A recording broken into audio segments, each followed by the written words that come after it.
A gente vai dar sequência agora à palestra seguinte.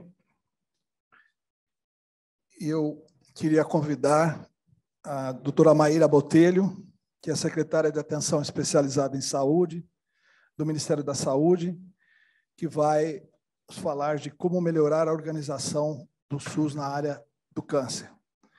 Doutora Maíra, em nome da BIFIC, a gente gostaria de agradecer a presença da senhora, a senhora que tem sido uma parceira muito grande dos nossos eventos. Eu tive a oportunidade de conhecer a doutora Maíra na DAET, né? E de lá para cá só passei a admirar o trabalho que ela faz frente ao Ministério da Saúde, pelo conhecimento que ela tem de políticas públicas e do próprio Sistema Único de Saúde. Então, doutora Maíra, é uma honra muito grande, mais uma vez, e a palavra está com a senhora. Boa tarde a todos. Fico bastante satisfeita, né, por estar aqui pela segunda vez, né, Pascoal? E sempre à disposição da ABFIC, né? Muito obrigada. E gostei muito da discussão. Prazer, viu, doutor Alberto, né? Ceará. Gostei bastante. Muito bom. Bom, eu recebi esse tema, né, bastante intrigante, né? Onde a gente é provocado com essa pergunta: como melhorar a organização do SUS na área do câncer? É a pergunta de 1 milhão, né? Todos os dias a gente se pergunta dentro do Ministério, em nossas articulações interfederativas, e observamos todas as oportunidades de melhoria que o sistema nos traz todos os dias. Próximo.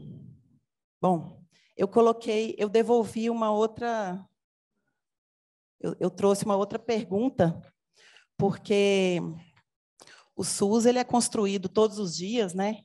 Revisitado e reconstruído todos os dias, a várias mãos. E aí eu fico bastante curiosa quando eu escuto que o financiamento é responsabilidade do Ministério da Saúde, né? O SUS é tripartite, né? Então, responsabilidade cabe a todas as esferas, né? A todos os entes aí relacionados. Então, não é bem assim.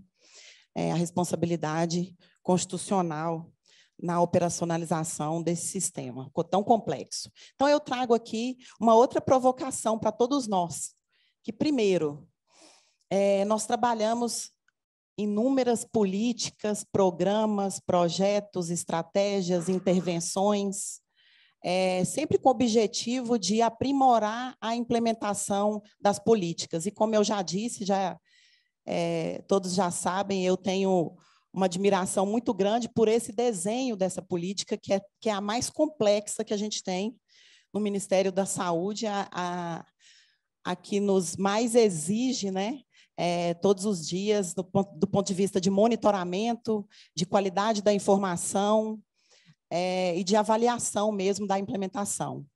Então, eu queria também perguntar para vocês quantos de vocês participaram aí, representando, né, os hospitais habilitados na alta complexidade em oncologia, quantos já tiveram a oportunidade de participar de um aprimoramento ou de uma elaboração do plano de atenção para o diagnóstico e tratamento do câncer no território que vocês residem?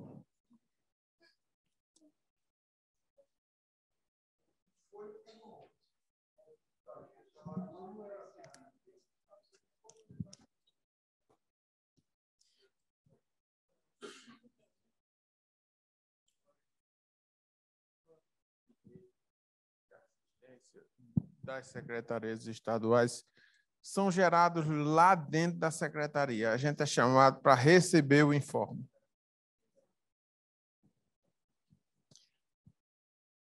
O Alberto.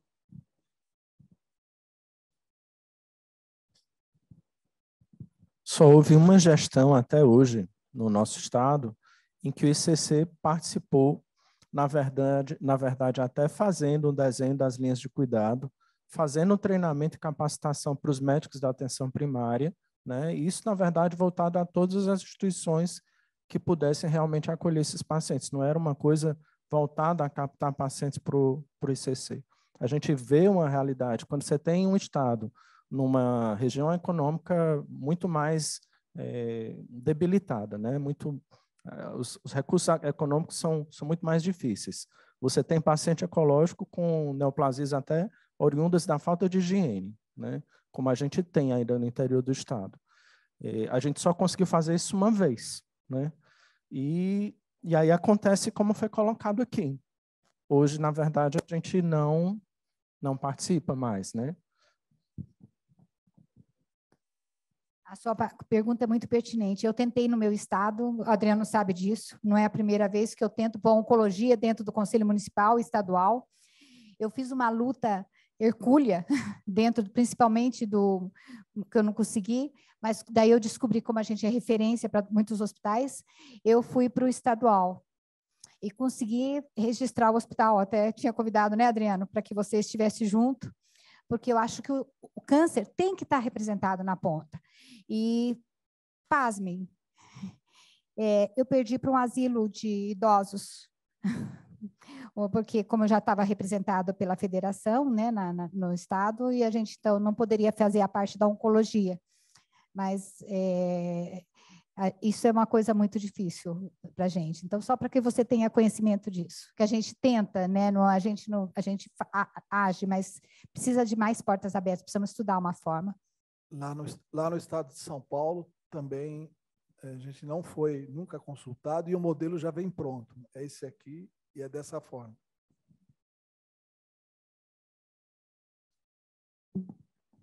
Meu nome é Graziela, sou do estado do Espírito Santo. A gente está passando, todo o Hospital Santa Rita, não sei se, né, ele está sendo representado aqui nos últimos anos. A gente está passando agora por um modelo de mudança no contrato. E tudo que está sendo falado aqui, a gente está se identificando muito, né? O Ricardo falou que, de fato, a gente não é envolvido, e quando a gente é chamado é para assinar o contrato. O que nos preocupa hoje, porque antes, né, de você sentar aí, veio a Novartis falando de novas incorporações. E isso ele não está diretamente ligado ao modelo de contrato. Então, essa questão de tripartite, ela não chega na operação. E em algum momento, essa operação não vai ser sustentável. A gente não teremos as novas tecnologias, que isso é sensacional, tem que existir mesmo, a população merece, o ser humano merece, só que isso não chega nas instituições de forma sustentável para que a gente consiga oferecer esse trabalho. Então, hoje a gente está sofrendo uma angústia, porque a gente vinha de um modelo de porta aberta, a gente tem um ambulatório com 9.000 atendimentos mês, fizemos 15 dessa época de pandemia, e a gente vai ser obrigado a fechar essa porta. E aí foi falado pelo João Marcelo acerca da regulação formativa, e esse paciente claramente não chega.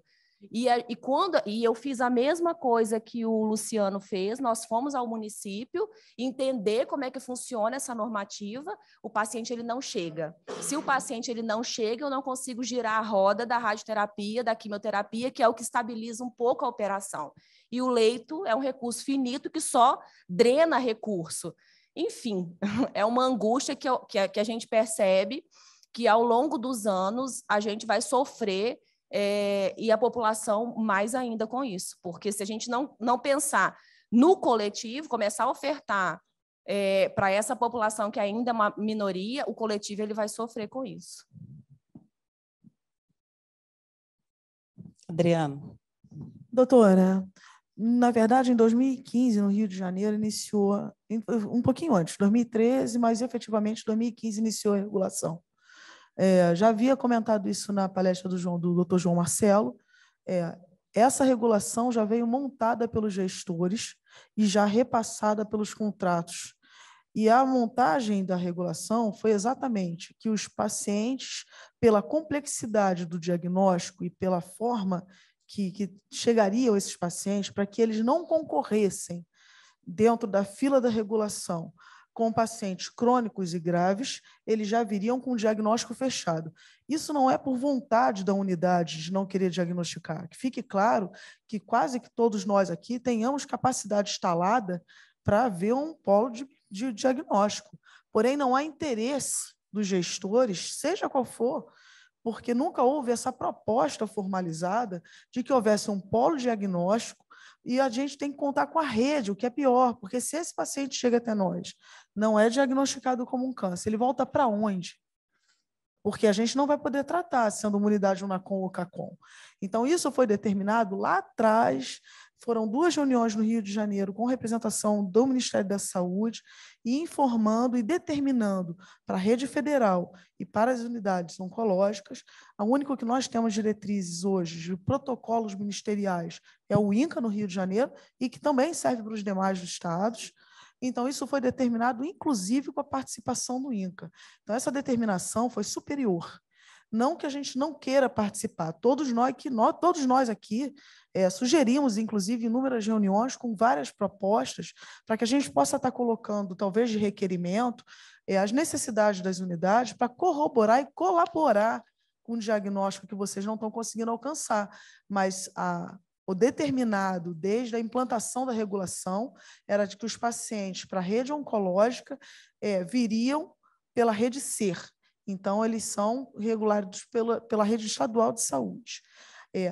Lá no hospital onde eu estou, por uma negociação direta com o gestor, por uma necessidade do gestor municipal, nós atendemos 2 patologias tão somente para diagnosticar. Mas, volto a repetir, quando esse paciente diagnosticado não tem um resultado para neoplasia, ele retorna para a fila da primária. Então, essa articulação, por isso que eu insisto, que há uma necessidade de se fazer de requerimento, colocar, pontuar, e nós ofertarmos e trocar essa ideia do como poder ajudar, para que a gente possa rever. A regulação é excelente, mas ela estacionou, ela parou no tempo dela e não acompanhou toda a complexidade que é a oncologia hoje. A oncologia não é pontual. Ratifico. A oncologia é um paciente que entra e fica conosco na unidade no mínimo 5 anos. Então, essa porta se renova mensalmente e eu continuo com esse custo, esse paciente internamente. Todas as complexidades, todos os custos. Foi discutido sobre incentivo fiscal, sobre valores, sobre isso tudo. Quero deixar claro que talvez um ou outro hospital consiga um incentivo melhor, uma contrapartida melhor. Alguns gestores têm uma relação mais próxima um com o outro. A gente já passou por vários momentos aqui na BFIC, talvez seja angústia de várias outras unidades. Rio de Janeiro, por exemplo, o incentivo é IAC. A gente recebe 30 mil de incentivo. Eu tenho 3 milhões de extrateto. Cabe à unidade dizer para o paciente, olha, eu já estou no meu limite, eu não vou lhe atender. Como assim? É um paciente oncológico, nós temos que proporcionar tratamento para ele. Então, toda essa angústia passada, não com perguntas, mas com colocações, com ideias, é para que a gente exatamente troque, faça essa troca. O último fórum foi maravilhoso, surgiu daqui requerimentos importantes, mudanças importantes. A gente teve uma mudança da APAC, que ainda está em circulação, que é o único dado indicador hoje do Ministério da Saúde, o que teoricamente foi discutido e debatido aqui, que nós temos que ter dados diferenciados para entender qual é a realidade do hospital. Então, tudo isso foi para que a gente faça essa troca, mas esse plano de atenção e a gente não participar é porque simplesmente, infelizmente, não somos convocados. E quando a gente tem uma instituição tão forte como a BFIC, que pode nos representar, pode estar dentro desse contexto, chamando todos nós à participação disso. Então, até te agradeço ter colocado isso para que a gente possa estar expondo que a gente realmente não participa. Obrigada, doutora. Eu que agradeço. Só dar 2 exemplos dessa aproximação com o gestor, né? Um, do nosso contrato, a gente tentando discutir cintilografia de câmara cardíaca, que a gente usa com o paciente quando tem toxicidade, e todo mundo na sala, inclusive médicos, confundindo com a óssea. E a mensagem que eu te passei, do nosso superintendente de assistência estadual, que não vê impacto nenhum em não ter citometria de fluxo no estado, para diagnóstico de doenças hematológicas.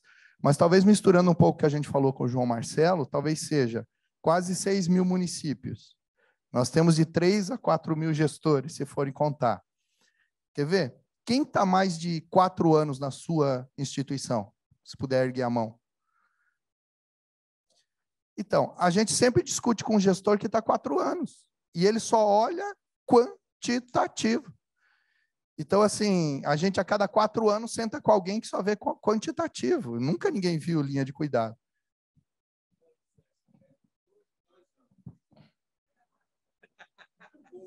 Com 2 anos muda o secretário municipal e 2 anos depois muda o estadual. E como a gente lá é uma cobra de 2 cabeças, parte é com a prefeitura e parte é com o governo do estado, então a gente tem que esperar a curva de aprendizado da nova equipe que assume, que leva no mínimo 6 meses, para ver se o pessoal se sensibiliza e houve alguma coisa que venha das bases. Então, é complicado, viu? É bem mais complicado. Você talvez seja um homem feliz que só tem esse aperreio, gostou do aperreio, de 4 em 4 anos, porque o nosso lá em Natal é de 2 em 2 anos.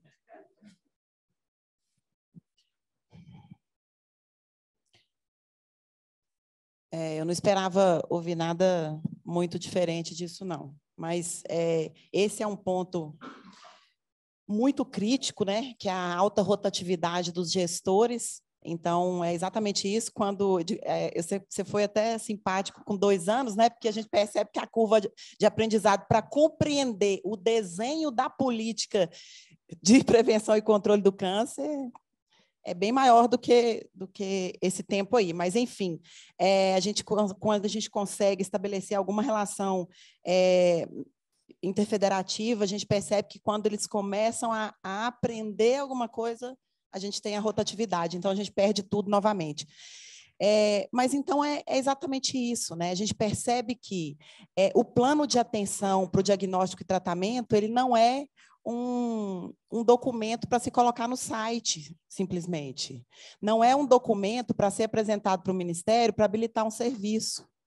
Ele é um instrumento de gestão, assim como o Plano Anual de Saúde, assim como todos os outros instrumentos que a gente tem, o nosso PPA, é para orientar essa gestão e trabalhar o planejamento regional, né, de forma integrada. E a gente não consegue entender um planejamento sem a participação fundamental de todos esses pontos de atenção. Né? Então, quando a gente percebe isso que o Adriano está falando, né? É uma discussão em torno da fragmentação total do cuidado. Né? A gente está discutindo item de um exame que a gente não sabe nem qual linha que ele compõe ali, né? Porque é jogado num bolo que sai da cabeça, porque quando a gente pergunta, essa oferta que você definiu baseada em que parâmetro? Não existe, é o parâmetro que o serviço falou para ele que pode ofertar, de ressonância, de tomografia, do que for. Então, isso é totalmente descontextualizado do cuidado, da integralidade da assistência que a gente sempre lutou. Então, a fragmentação começa aí, não tem escuta, não tem pacto regional, não tem conhecimento do que se quer pactuar, do fluxo assistencial. Então, como que eu vou trabalhar a implementação e organização da rede para garantir um resultado que eu não sei nem como eu vou medir? Começa da programação assistencial. Então, quando a gente publica todos os anos a estimativa de caso novo de câncer, não é para ela ficar guardada na gaveta, é para ela ser utilizada na programação. Né? Então, a gente não trabalha habilitação de novos serviços baseado num parâmetro cabalístico. Existe uma estimativa de caso novo, que aí, inclusive, subsidia até a programação e o trabalho com as linhas de cuidado. Né? Mas o que a gente percebe é isso. A gente já teve algumas participações aí, né, João, em oficinas, que a gente perguntava, gestores que tinham que levar o contraste para o hospital para fazer o exame, porque ele não conseguia definir, dentro do contrato, uma estruturação para garantir o atendimento da mulher ou de qualquer linha de cuidado dele. Então, assim, vira uma bola de neve que a gente não consegue entender. É uma política muito complexa que tem 2 objetivos. Ela se propõe a reduzir a incidência de câncer e reduzir a mortalidade. A incidência de câncer se trabalha com prevenção, promoção, então a interface com a atenção primária é muito forte. E como que nós vamos trabalhar essa interface se não há nem estratégia de busca desses casos? Não existe busca ativa. Até hoje, os rastreamentos são oportunísticos, né? Então, não existe estratégia. Eu não sei qual é a minha população-alvo para os cânceres rastreáveis. Então, não é simplesmente... E aí, quando a gente olha para o resultado do hospital, o hospital é o termômetro disso tudo, né? Então, quando chega... e aí vai ser só quimioterapia mesmo, o gasto nosso vai ser só quimioterapia mesmo, né? Não se faz cirurgia, um parâmetro que muitas vezes não é alcançado, que é um parâmetro mínimo que a gente também previu. Então, tudo começa na programação da assistência, e o plano é um instrumento de gestão. Enquanto ele não for compreendido e apreendido que ele é um instrumento para a definição desses pactos regionais, que ele orienta o planejamento, nós não teremos organização de rede. Então, tudo começa aí com o meu planejamento local. É lá que eu faço a análise crítica da situação de saúde no território. É lá que eu estabeleço qual é o serviço necessário, o que eu vou precisar desse CACOM, desse UNACOM, para alcançar um resultado X. Essa meta tem que ser compartilhada.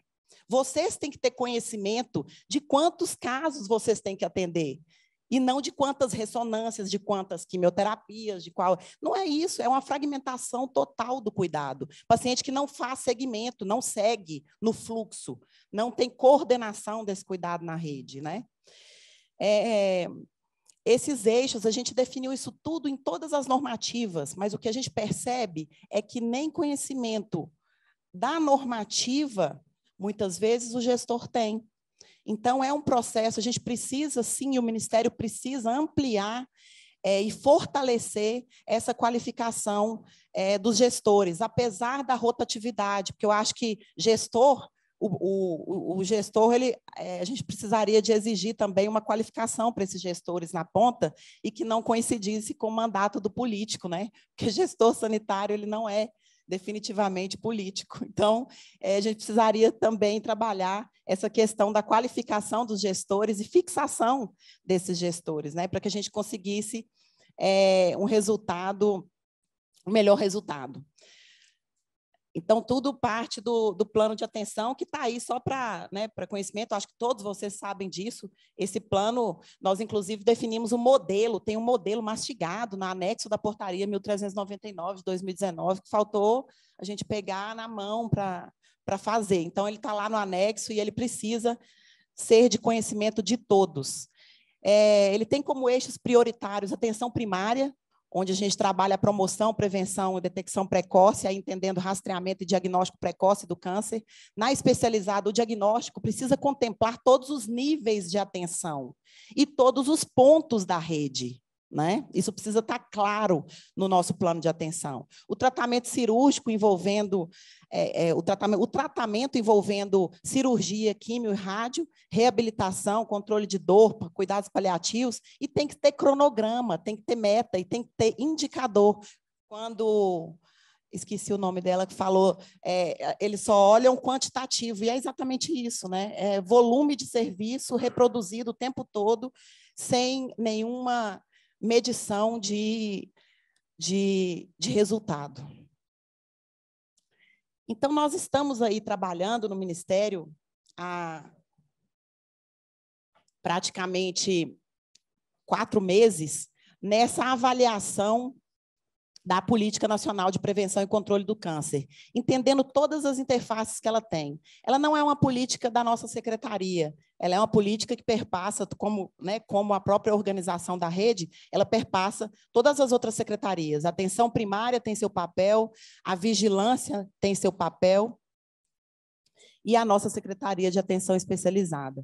Então, para toda e qualquer avaliação de política, nós seguimos, isso envolve processos decisórios complexos, mas contínuos. Então, é o momento de rever o SUS, o momento é todo dia, nós fazemos isso todo dia, essa avaliação ela tem que ser contínua. E, para esse caso, para essa política, ela é sempre muito complexa, né?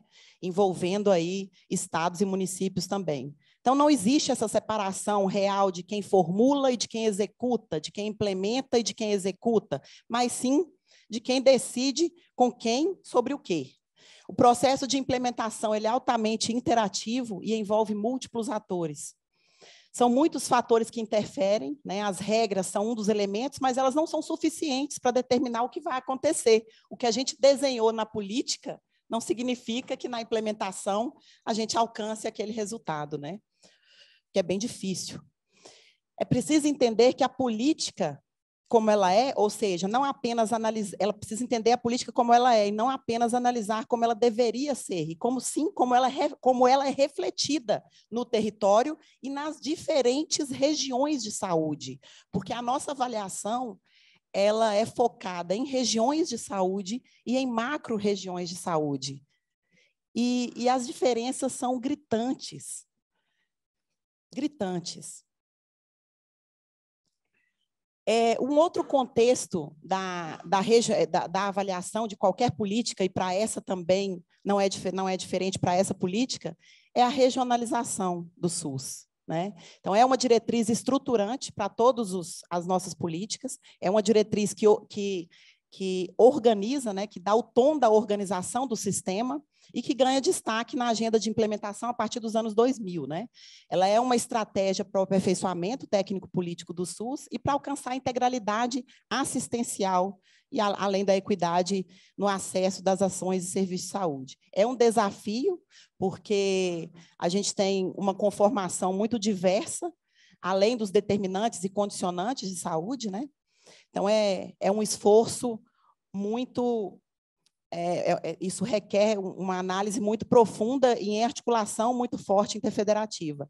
Então, o que a gente precisa? Aplicar os conceitos, né, critérios técnicos de regionalização na organização da rede de atenção, que não existe rede de atenção oncológica, existe rede de atenção à saúde, porque a rede de atenção para o tratamento de câncer, o câncer é uma doença crônica, então o contexto é o mesmo da conformação da rede de atenção às doenças crônicas, né? Assim como o apoio logístico, assim como a atenção primária, o papel da coordenação da atenção primária, da porta de entrada, enfim. Então, não modifica em nada para a implementação da política de prevenção e controle do câncer. Essa é a nossa estrutura analítica da implementação da política. Eu trago isso para mostrar o quão complexo é avaliar essa política, a implementação dela e chegar ao final para definir uma matriz de monitoramento com os seus indicadores quanti e qualitativos que possam nos subsidiar no aprimoramento dela, né? E até numa definição, talvez, numa elaboração de um programa também que nos ajude na implementação, assim como a gente fez para alta complexidade cardiovascular. Então, essa é a nossa estrutura de implementação. Então, são inúmeros fatores aí que permeiam ou influenciam o resultado da implementação dela. Né? Nós temos aí as capacidades regionais de provisão de ações e serviços de saúde, os fluxos assistenciais, as 450 regiões de saúde instituídas e com a rede de atenção em operação, a situação de vulnerabilidade social das regiões e macro-regiões, a própria o componente populacional das regiões de saúde nas macro-regiões. Isso tudo influencia e nos direciona para a necessidade de revisão e até ajuste no modelo também de financiamento, né, que é consequência disso tudo. Então, a escolha pela construção e aplicação de indicadores como marcadores da implementação da política, nós definimos já alguns direcionadores, que a gente acaba chamando de domínios, né, na avaliação das políticas, e o primeiro a ser considerado é a dimensão do acesso, e essa dimensão do acesso passa a ser avaliada já no contexto macro-regional, e a gente faz isso para todo o país. Então, a gente tem aí nós já estamos em fase final, né, dessa avaliação e esperamos já que toda a avaliação esteja expressa nos nossos 26, mais o Distrito Federal, relatórios analíticos contemplando cada unidade federativa. A análise do acesso é uma dimensão de avaliação do desempenho assistencial do sistema de saúde e é aplicada em diversos modelos analíticos. A abrangência do conceito de acesso é de amplo escopo e permite o deslocamento desse foco analítico como marcador de entrada nos serviços e os resultados pelos cuidados recebidos.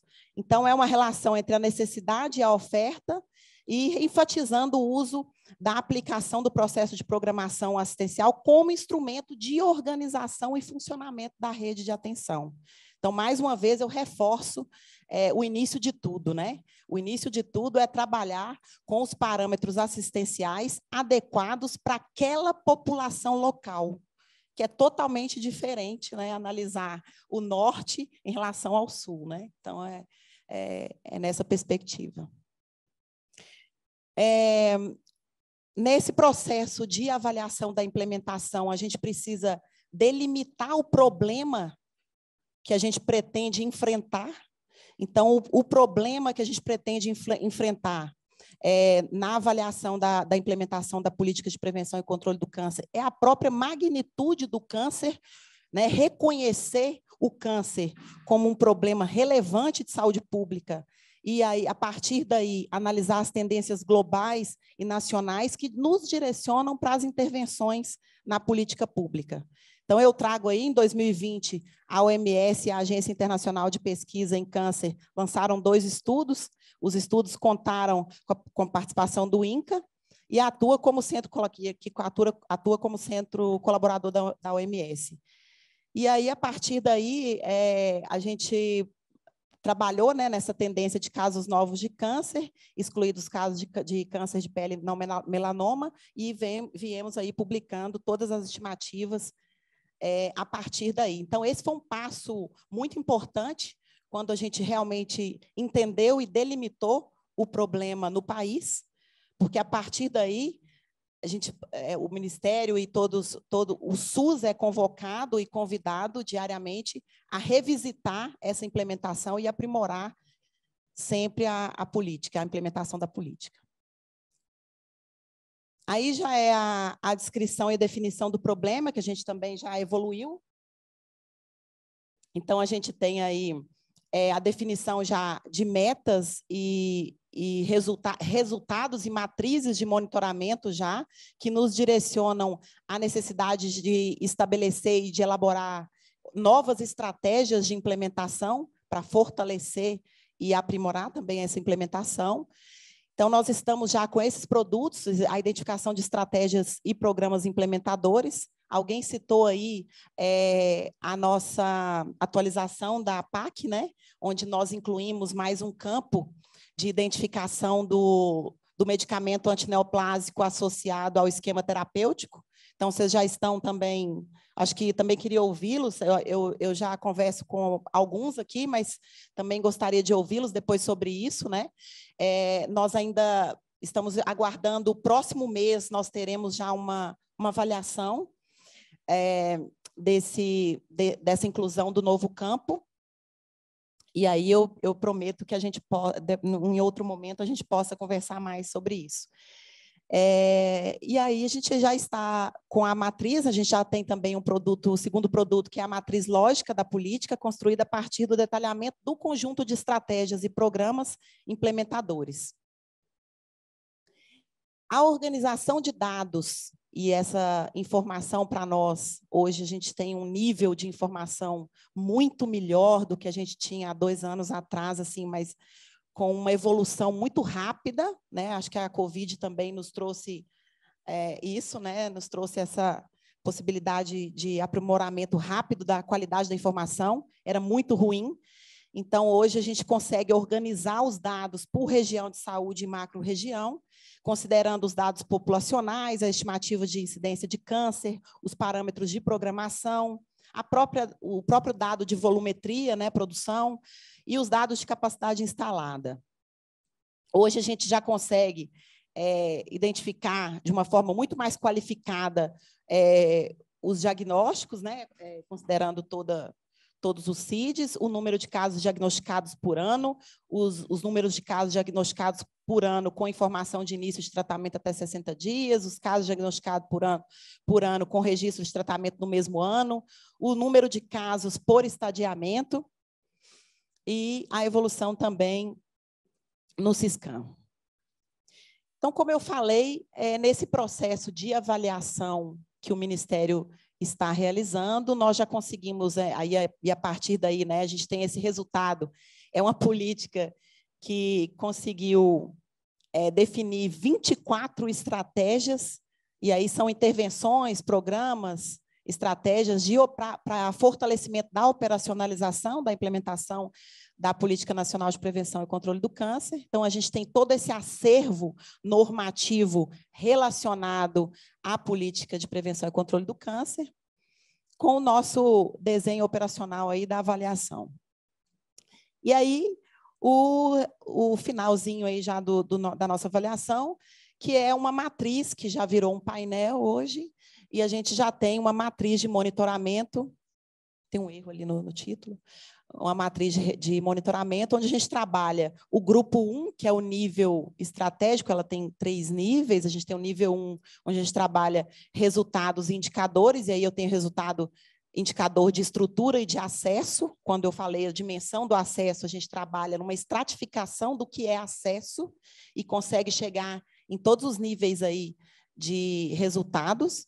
Então, os objetivos a partir do desenho da política, que é reduzir a mortalidade por câncer, reduzir a incapacidade causada pelo câncer, reduzir a incidência e alguns tipos de câncer e contribuir para a melhoria da qualidade de vida dos usuários com câncer. E, a partir daí, a gente faz a correspondência com o indicador para o monitoramento. Essa é uma... Eu coloquei só um exemplo aqui, né, que são, essa é o desenho da macro-região aí de Santa Catarina, onde a gente faz a avaliação da abrangência dos serviços habilitados, considerando o raio de 100 quilômetros para radioterapia, né? Então, a gente, na matriz de monitoramento, a gente tem um eixo, quando a gente trabalha a assistência de alta complexidade, dos eixos na estratificação da avaliação, a gente tem a avaliação da radioterapia. E aí a gente faz essa análise por macro-região de saúde, para entender o déficit de acesso e qual é o percentual de déficit, né? Onde a gente precisa focar a implementação e subsidiar o gestor nesse planejamento regional. Aí um pouquinho da matriz que foi utilizada para gerar a informação dos painéis, né? Vocês não vão enxergar muito aí, mas ela tem 3 níveis e a gente considera todos esses eixos. O eixo da detecção precoce da política, onde eu trabalho diagnóstico precoce, rastreamento, e aí esse eixo é uma avaliação muito relacionada à atenção primária, ao nível primário de atenção. Depois eu passo para o controle do câncer, e aí eu defino também todos os outros indicadores, isso tudo considerando todas as macro-regiões na UF.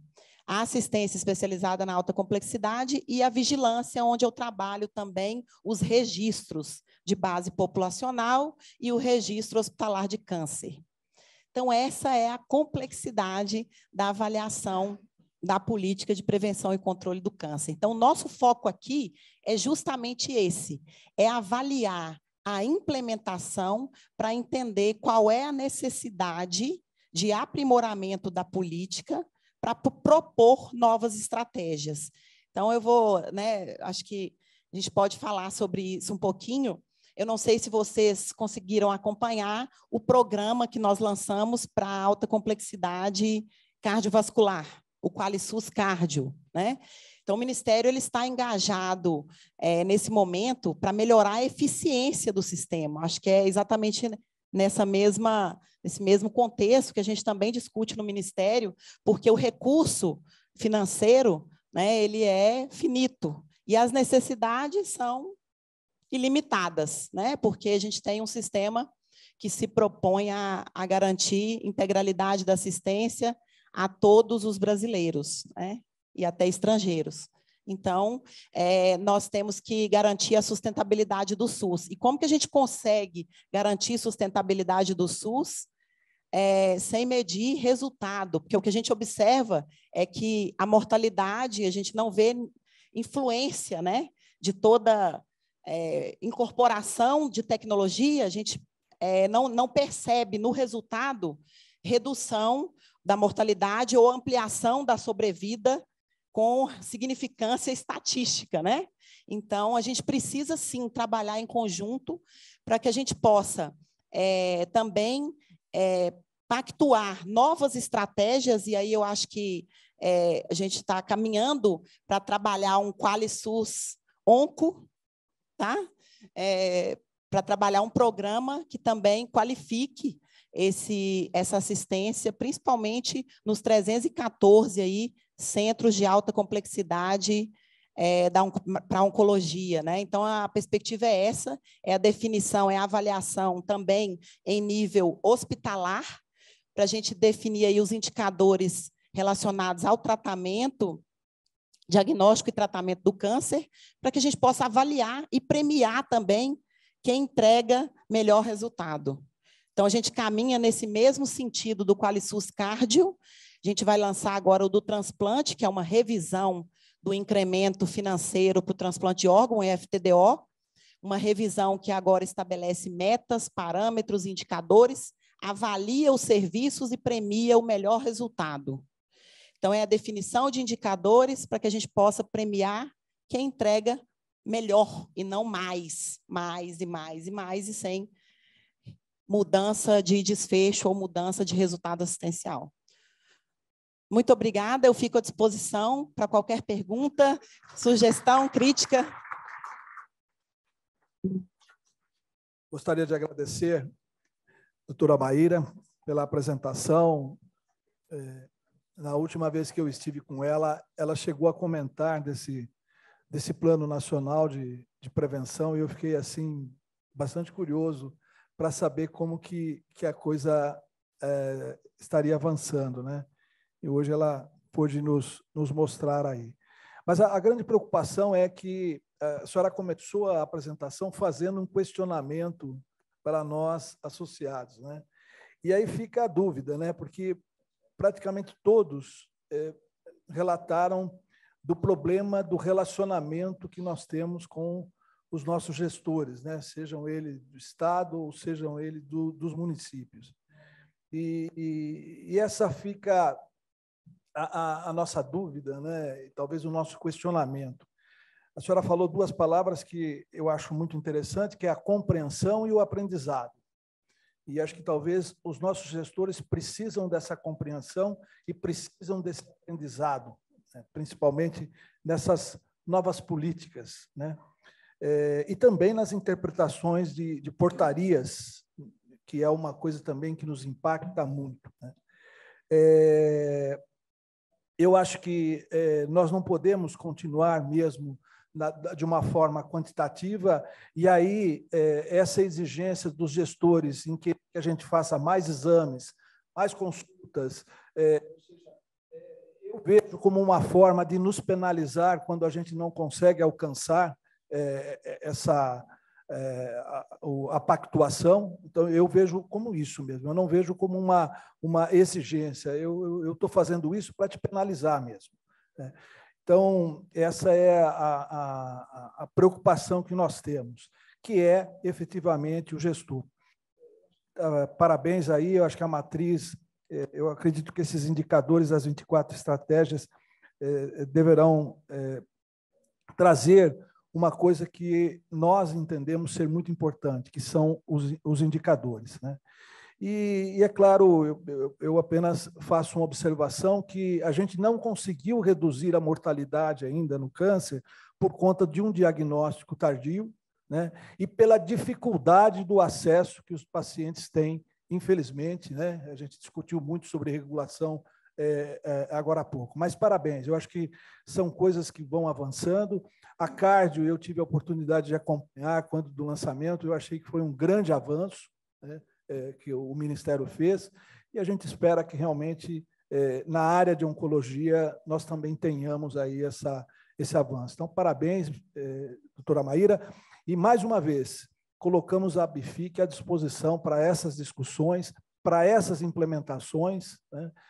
E, como falei, fiz um desafio aí ao Marcelo, né, ao João Marcelo, da regulação, né, de, se for o caso, fazermos um evento, trazendo o CONAS, trazendo o CONASEMES, para que essa discussão seja feita a 4 mãos, já que o sistema é tripartite, mas vamos também trazer os prestadores de serviço para essa discussão, que são os que estão lá na ponta do sistema. Então, realmente, parabéns, e estava muito ansioso para conhecer aí esse programa. A gente estamos com algumas perguntas. Vamos lá. Primeiro, o Jader de Goiânia. Maíra, parabéns, foi muito bacana. Você podia voltar o penúltimo slide? Eu queria saber da senhora, assim, uma pergunta muito básica. Como que o Ministério da Saúde vê esse programa, como você botou? Detecção precoce, falta lá, detecção precoce. Como que os nossos gestores estão investindo esse dinheiro do Ministério da Saúde em detecção precoce, seja na doença benigna, seja na nossa área de oncologia, porque a gente não conhece, não vê programa. E detecção precoce, como o Pascoal falou, a gente curar tem que ser nas lesões iniciais. Eu não vejo esse programa, como que os nossos secretários, seja estadual ou municipal, não chama a gente não participa, os pacientes só chegam com caso avançado, e quando chega para tratamento, está tudo lotado.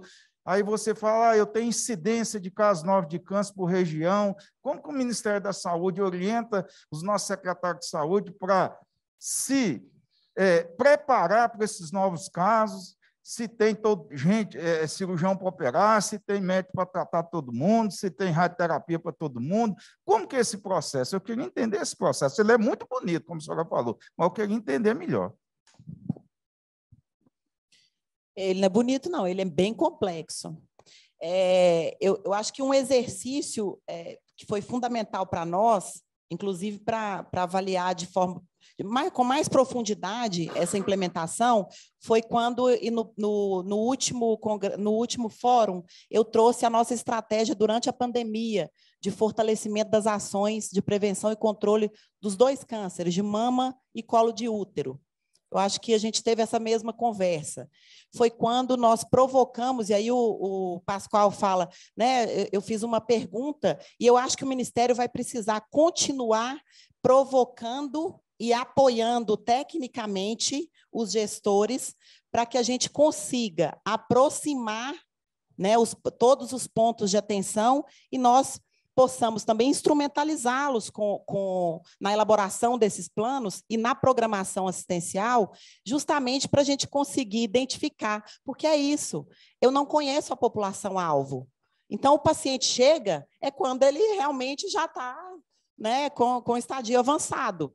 Então, por exemplo, ficou muito claro isso quando a gente lançou a portaria 3712, quando a gente fez o reajuste de anatomopatológico em dezembro de 20, nós lançamos a 3426 e a 3712. A 3712 foi um recurso adicional de 150 milhões para as ações de rastreamento e detecção precoce dos cânceres de mama e de colo de útero. Basicamente, foi trabalhar estratégias de busca ativa da população-alvo considerada pelo Ministério de 50 a 69 anos e de 24 a 64. Então, foi exatamente isso, foi aportar um recurso adicional para que eles pudessem trabalhar um plano extra, tá? A gente trabalhou as oficinas, foram 9 oficinas técnicas com os gestores, referências de saúde da mulher, gestores estaduais, municipais, regulação, e a gente ensinou a programação. Trouxemos os parâmetros publicados do INCA, trabalhamos as proporções, estratificamos essa população-alvo com todas as ferramentas e mostramos, você tem na macro-região X, você tem X mulheres, elas estão ali. Vamos chamar a atenção primária. Como é que vocês vão trabalhar para buscar essas mulheres? Se não buscar, se não sensibilizar, se não tiver plano de comunicação, essa mulher não vem. Ela não vem. Então, é o simples, é tecnologia leve. Tá? Não é nada muito elaborado, não é quimioterapia, não, é só busca ativa mesmo. Se não buscar, eu não vou detectar precocemente. Não é o CACOM que vai fazer isso. Então, a estratégia é a articulação da rede, é integração da rede. A rede não vai conseguir nenhum resultado se ela não trabalhar integrada e coordenada. Esse paciente ele precisa ter o cuidado dele coordenado. Não adianta eu fazer uma mamografia, eu tenho um resultado, eu preciso fazer ultrassom. Ela só faz a mamografia na carreta. Acabou. Faz mais, ela não segue para o ultrassom, ela não vai seguir para a biópsia e assim por diante. Então, é isso, é o básico, é tecnologia leve, é no máximo leve e dura. Temos assim inscritos o Adriano, de Curitiba, o Renato, do Ceará, o Marcos, de Maceió, e o Luciano, de Cascavel. Adriano. Vou tentar ser breve, que eu vou fazer duas colocações, Maíra, até nessa última colocação que você fez de integração de rede, e quando você colocou o mapa de Santa Catarina, é uma confusão que o gestor passa para a gente. Nós temos a regionalização que o Estado coloca. A vontade do nosso governador eram 4 macro-regiões. Por sinal, era uma proposta de campanha que ele não entregou. Então, ficou 22 regionais. Quando a gente quer interagir com uma regional que não é nossa, ele diz, o Ministério da Saúde não deixa. E eu sempre entendo que a regionalização que vocês falam são as unidades federativas, ponto. Então, não sei se estou fazendo essa colocação que você pode complementar ou corrigir, mas isso é uma coisa que eu vejo quando eu troco com os outros gestores, eles falam de outros estados, eles falam a mesma coisa. Então, principalmente a gente que tem unidades em outras cidades, eles entendem que essa regionalização fere o que o Ministério da Saúde passa e faz com que a gente não atenda a população do estado de maneira correta.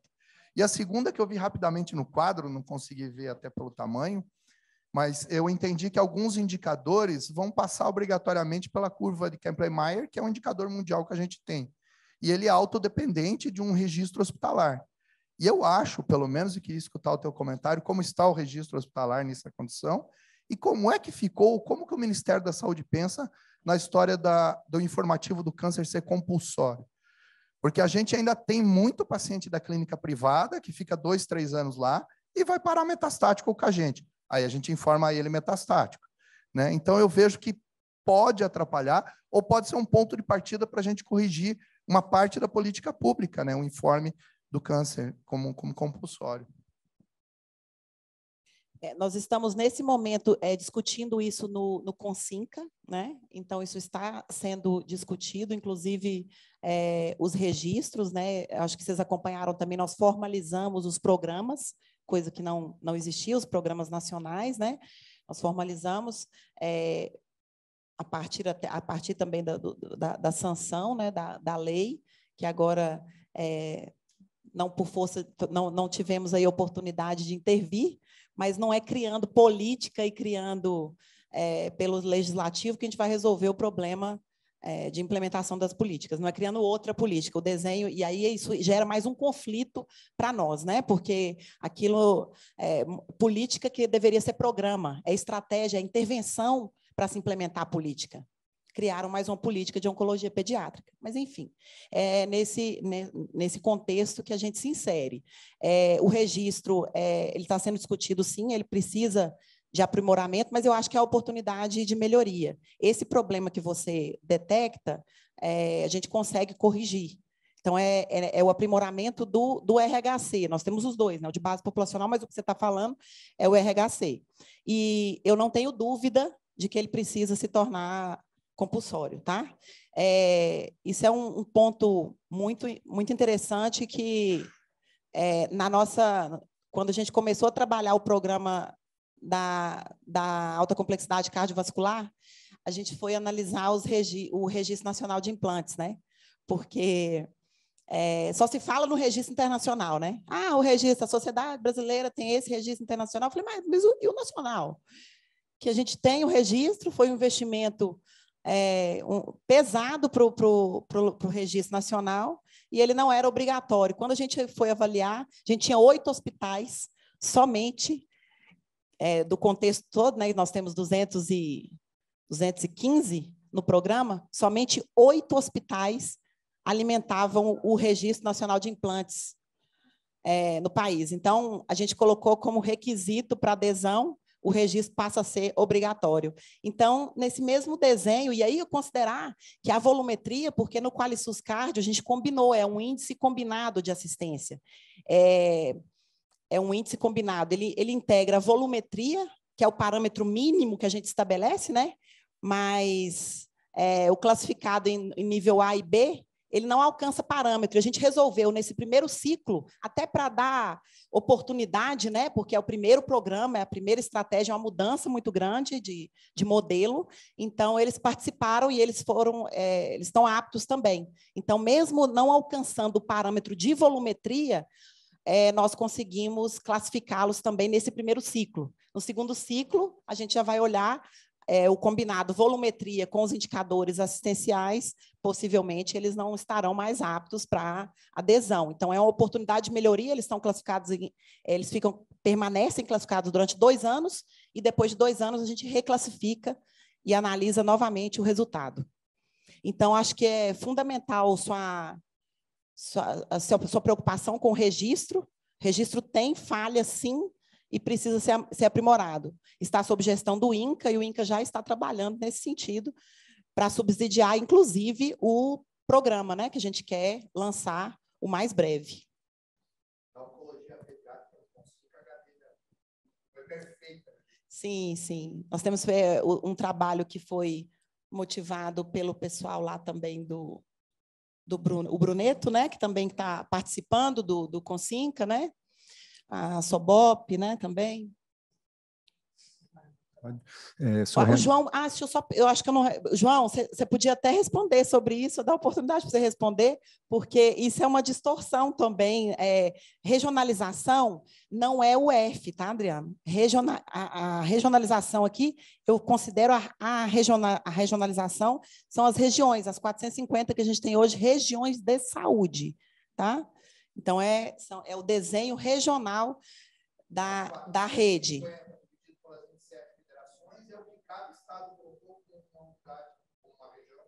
Não, aí esse processo é ascendente. A gente não é dividido pela UF, não. Cada estado tem um número de macro-regiões. Por exemplo, Santa Catarina, nós temos 4. São quatro. Sim. Não. No papel tem as 22 regionais, mas... Não, eles têm DRS, eles têm DRS, não, eles consideram como regiões, região administrativa não é a mesma. Isso na discussão com o gestor, é um abacaxi.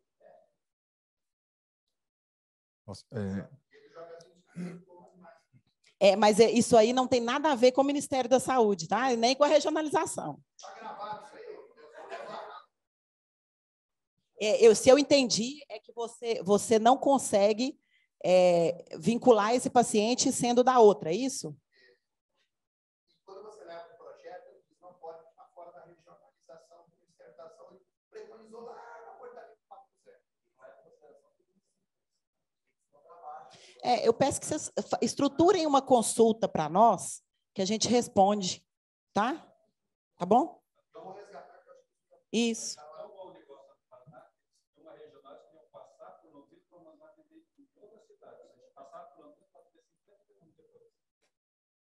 Mas aí pode. Aí o contrário não.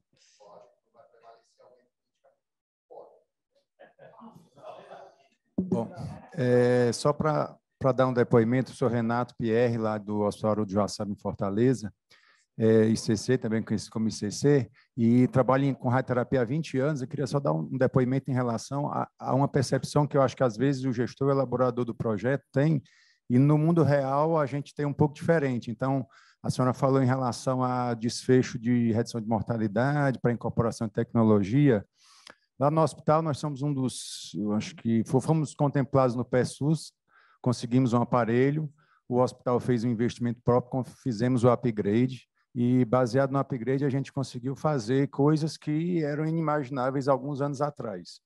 E, infelizmente, por exemplo, só para citar, hoje em dia, no Ceará, a gente atende menos casos de próstata e mama do que fazia há 2 anos atrás, porque o gestor local não ampliou o teto do nosso hospital, onde hoje nós fazemos 20% dos pacientes do SUS com hipofracionamento em 5 sessões para mama e de próstata. Então, o desfecho de redução de mortalidade, às vezes, ele é procurado da forma teórica, mas se a gente for pensar hoje em dia um paciente que é do interior, que teria que ficar 2 meses longe de casa e ele fica apenas 2 semanas, ou ele vai e volta 5 sessões, e a gente consegue ofertar isso, e o gestor municipal ele não consegue perceber esse impacto.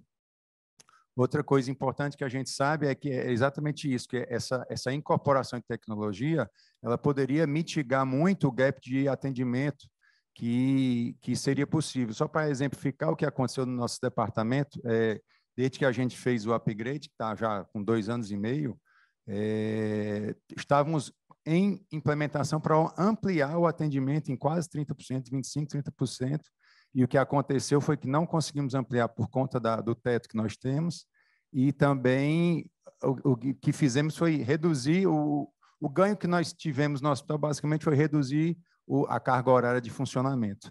Então, uma pergunta que eu faço, até hoje, por coincidência, saiu uma publicação de alguns autores brasileiros, saiu no Lancet, exatamente falando do plano de expansão do PESUS, e foi publicado hoje no Lancet, então, muito interessante, e eu queria saber, especificamente em relação à radioterapia, por parte do Ministério. Eu sei que muitos falam mais da tabela e tudo, eu queria saber, assim, se tem algum plano real, ou, assim, que a gente saiba que, junto com aquele documento que a SBRT, Sociedade Brasileira de Radioterapia, fez, que é o RT 2030, que ele sugeriu várias possibilidades para melhorar o atendimento de radioterapia no SUS, se tem alguma horizonte concreto para uma melhoria da radioterapia nacional.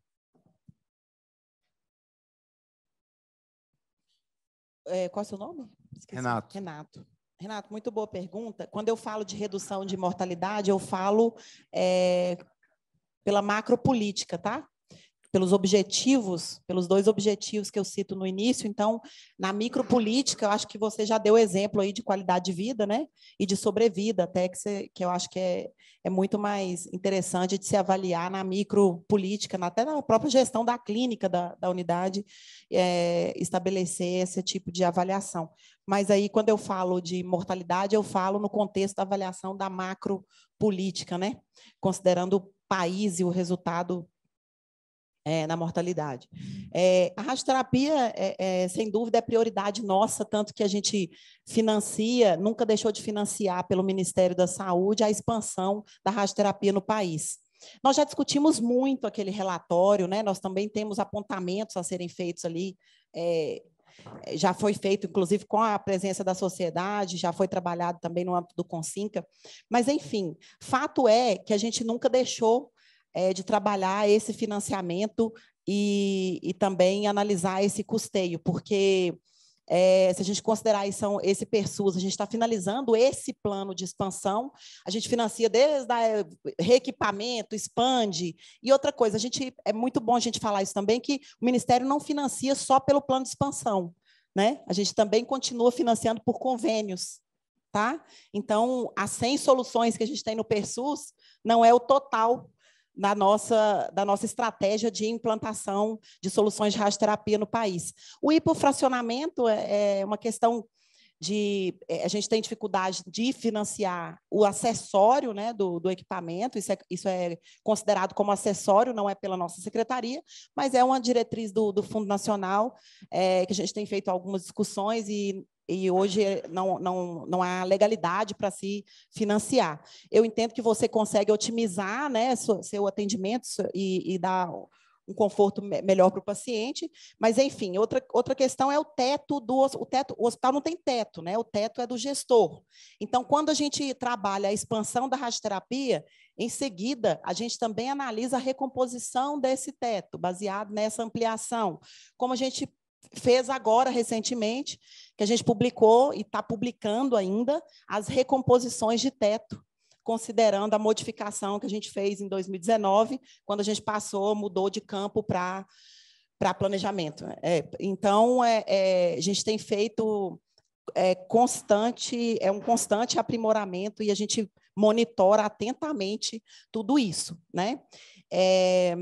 Também essa avaliação que a gente faz, e esse slide é justamente da radioterapia, né? Quando a gente analisa o raio de 100 quilômetros e o déficit de radioterapia, a gente considera também a população beneficiária de saúde suplementar, justamente para garantir que esse serviço não vai ficar ocioso, né? Só que a gente ainda tem esses problemas que a gente não alcança, porque a gente não enxerga contratualização.